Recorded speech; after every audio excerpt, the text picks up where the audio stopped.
ताजा निष्पक्ष खबरों के लिए कहीं नहीं है आपको जाना। प्रतिपक्ष संवाद का काम है सच्चाई आप तक पहुंचाना। सुन वे खुल्लून, अगर मेरे हाथ में कोई ऐसा फरसा होता तो मैं तेरे 3 टुकड़े करता। एक टुकड़ा यूरोप भेजता, एक टुकड़ा अमेरिका भेजता और एक टुकड़ा इस साउथ एशिया में रहता। कि कोनो पहाड़े की शानियों का गीतो रोजे रे भागा में थूका फतीता करके उस गांव में विकास की किरणें, विकास की लहर जो है आती नहीं थी। तो जब लिट्टे पे जाएंगे तो लिट्टे वाले हमको खूब सारा पैसा भी देते हैं, बच्चों को मिलिट्री ट्रेनिंग देते हैं, बंदूकें देते हैं। तो हमें लगा हम तो रोज ही मर रहे हैं, ज्यादा क्या होगा, मर जाएंगे बच्चे, खाना तो खाएंगे ना, पैसा तो मिलेगा। इसलिए हमारे सारे जो गरीब लोग हैं वो लिट्टे के बगैर। डॉक्टर जोशी, मैं आपसे सहयोग कांड के बारे में जानना चाहूंगा, जो कि एड्स बीमारी से जुड़ा हुआ था। तो इस सहयोग कांड को कहा जाता है कि इसके बाद जो गैर सरकारी संस्थाएं थी उनको एक सेटबैक लगा और एक झटका लगा और उसके बाद उनकी वैल्यू जो है समाज की नजरों में गिरती गई। तो क्या कारण थे और कितना जायज था इस तरीके का आंदोलन करना? नमस्कार, मैं कार्तिक भट्ट आपका स्वागत करता हूं प्रतिपक्ष संवाद के इस खास कार्यक्रम आमने सामने में, जिसमें हम आपकी मुलाकात उन व्यक्तित्व से करवाते हैं जिन्होंने सामाजिक कार्यों के बलबूते समाज में अपनी एक अलग पहचान बनाई है। आज हमारे बीच मौजूद हैं हिमालय स्टडी सर्कल पिथौरागढ़ के अध्यक्ष व तेज तर्रार पत्रिका मध्य हिमालय के संपादक डॉक्टर दिनेश चंद्र जोशी जी। डॉक्टर जोशी, आपका स्वागत है प्रतिपक्ष संवाद में। धन्यवाद सर, मैं सबसे पहले आपसे जानना चाहूँगा कि एक जीवन चक्र की बात करते हैं कि आज आप 60 पार कर चुके हैं और कई कार्य आपने समाज के लिए किए हुए हैं। तो मैं एक जीवन चक्र के रूप में जानना चाहूँगा कि कैसे आपका बचपन शुरू हुआ, फिर आपने कहाँ अध्ययन किया और फिर कहाँ से समाज सेवा की शुरुआत हुई, जो आज बिल्कुल एक ऊंचे स्तर पर पहुंच चुकी है कि समाज में आपका नाम है समाज सेवा के लिए, आप एक बहुत बड़ा एनजीओ चलाते हैं।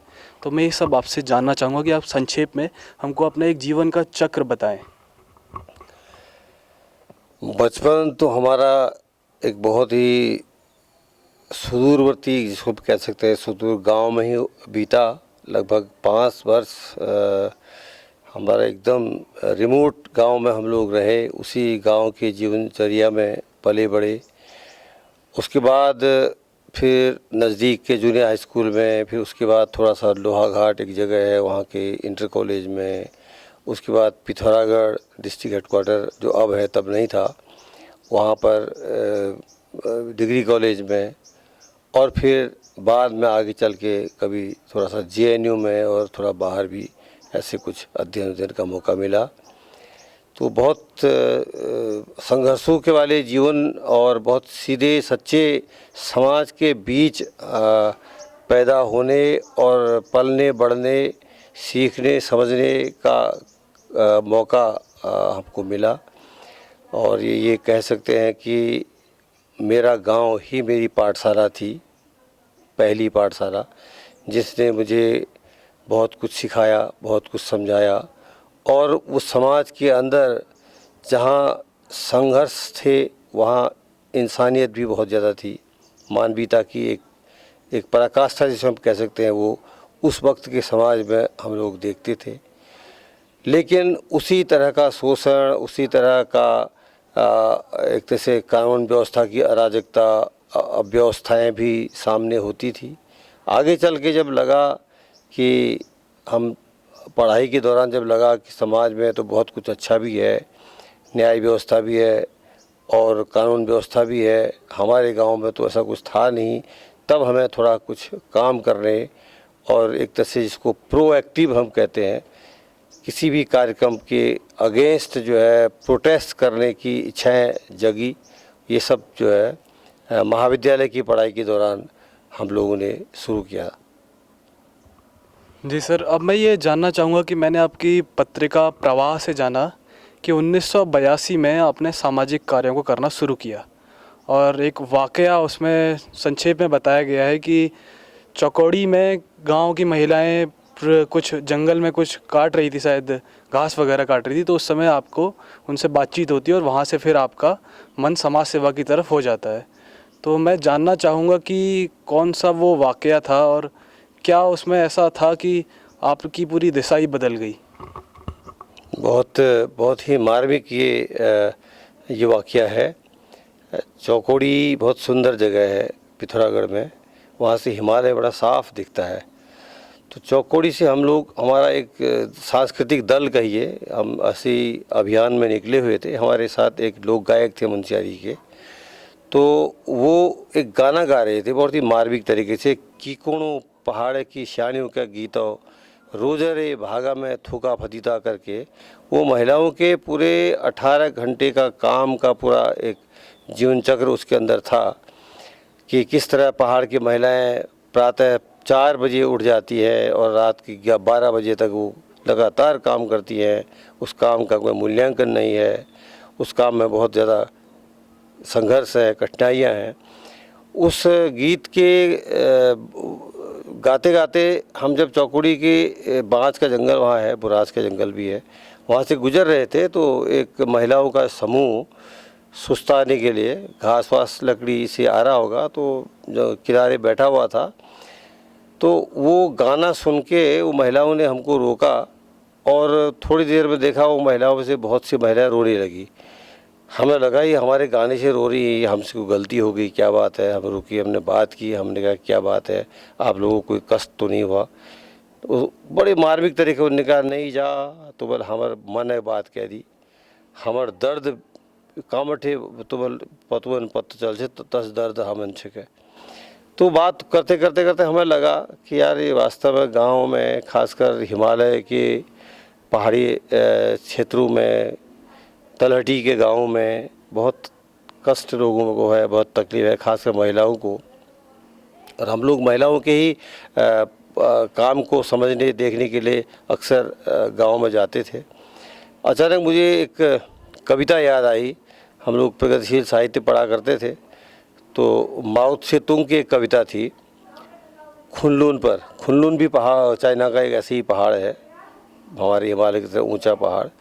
तो उनकी कविता की कुछ लाइनें थी कि सुन वे खुनलुन, अगर मेरे हाथ में कोई ऐसा फरसा होता तो मैं तेरे 3 टुकड़े करता, एक टुकड़ा यूरोप भेजता, एक टुकड़ा अमेरिका भेजता और एक टुकड़ा इस साउथ एशिया में रहता।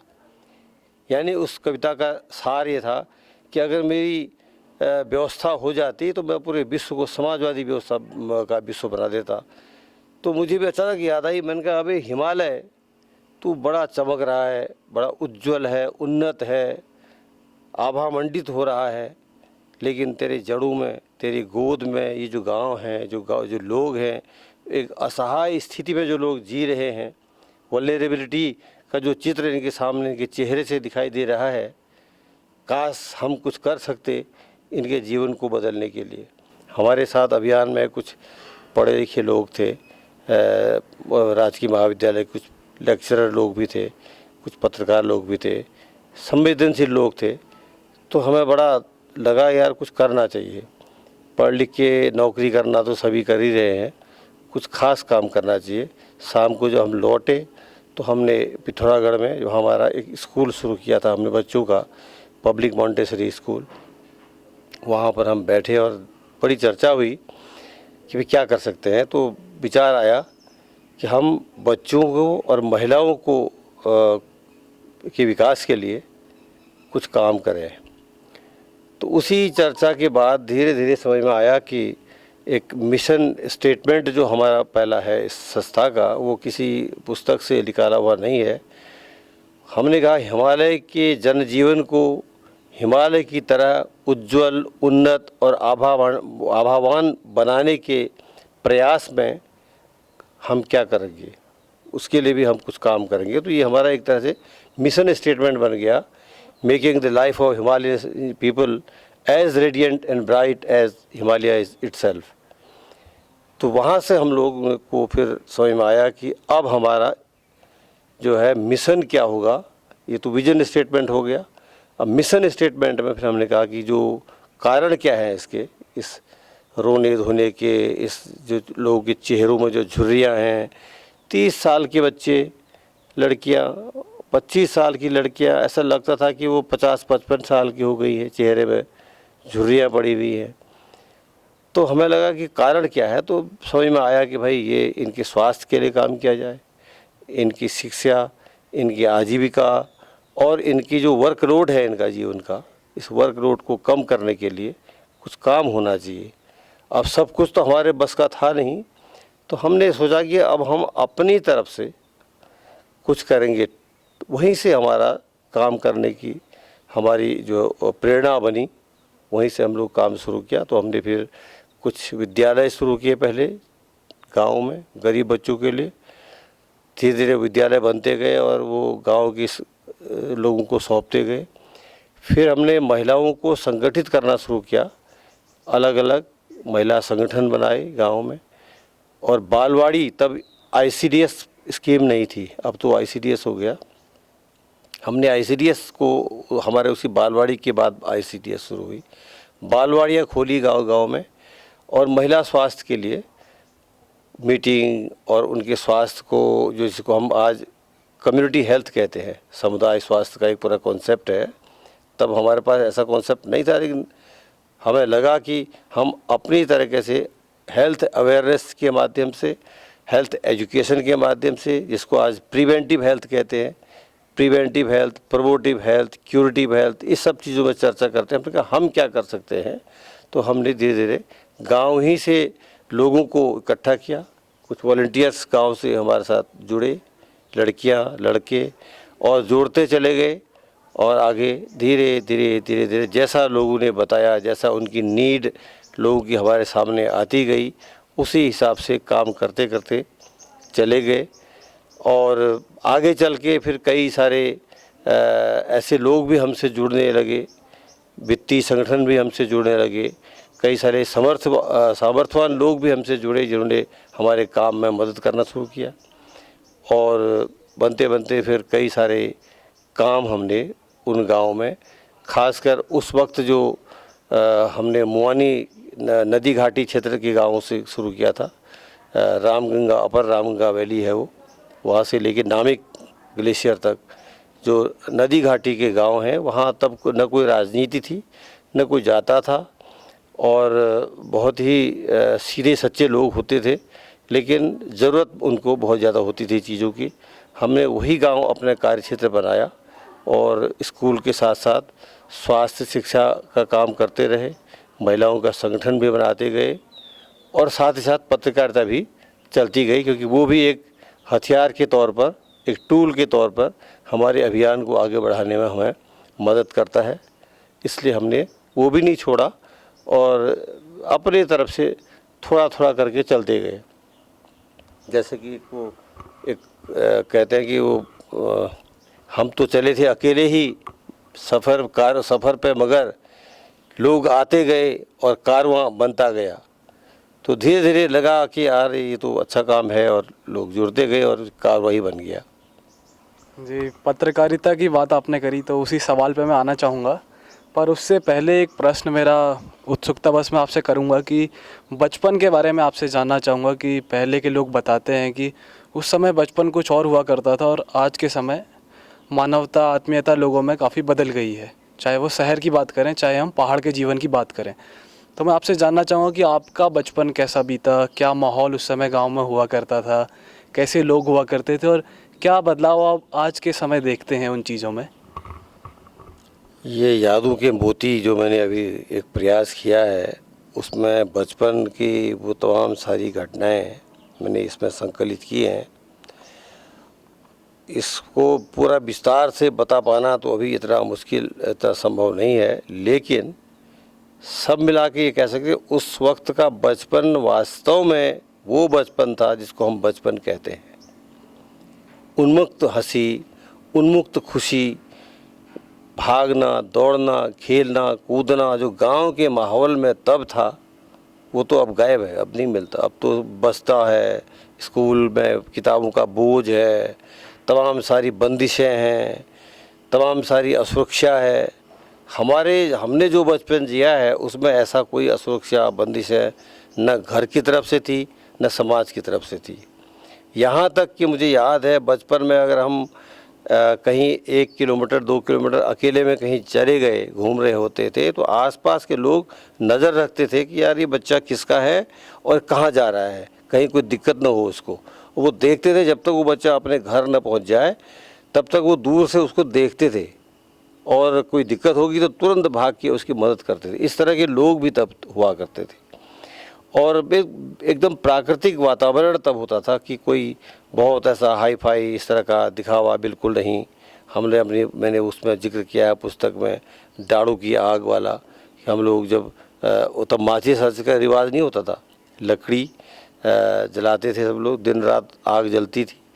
और कहीं पर अगर हमें अपने घर में एक घर से दूसरे घर जा रहे हैं या बहुत दिनों बाद जा रहे हैं, आग जलानी होती है, तो हम दूसरे घर से डाड़ू में चम्मच में, बड़ी चम्मच, उसमें जो है कोयले लाते थे और अपने चूल्हे में डाल के उससे आग जलाते थे।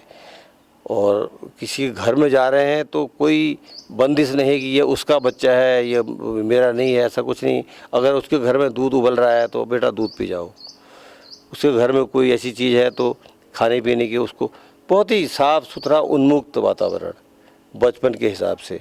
कोई मेहमान आ गया तो बड़ी खुशी होती थी अब बच्चों को, क्योंकि मेहमान आ गए हैं, आज अब अच्छा खाना मिलेगा, अच्छी बात करने को मिलेंगी। अब तो एकदम उल्टा है, आज के समय तो उस बचपन की वो सब चीज़ें ही मिलती है। अब तो बचपन में शुरू से ही बंदिशें हैं बच्चों के ऊपर। और अब ये टेक्नोलॉजी के ज़माने में तो और भी मुश्किल हो गया है कि सारा सब कुछ ये मोबाइल और टेक्नोलॉजी ने ले लिया है। हर मतलब बच्चा अपना कंप्यूटर में लगा रहता है, मोबाइल में लगा रहता है, तो उसके कुछ फ़ायदे भी हैं, नुकसान भी हैं, दोनों बातें हैं। इसलिए सब मिला के ये कह सकती है उस समय का जो बचपन है उसके अंदर खुशी थी, उसके अंदर क्वालिटी थी जीवन की, और सीखने समझने के लिए इंस्टीट्यूशन के अलावा भी बहुत कुछ था समाज के अंदर। केवल इंस्टीट्यूशनल एजुकेशन ही हम जो आज तो मानते हैं वो तब नहीं थी। स्कूल में तो थोड़ा बहुत सिखाते थे, लेकिन समाज बहुत कुछ सिखाता था, व्यवहार बहुत कुछ सिखा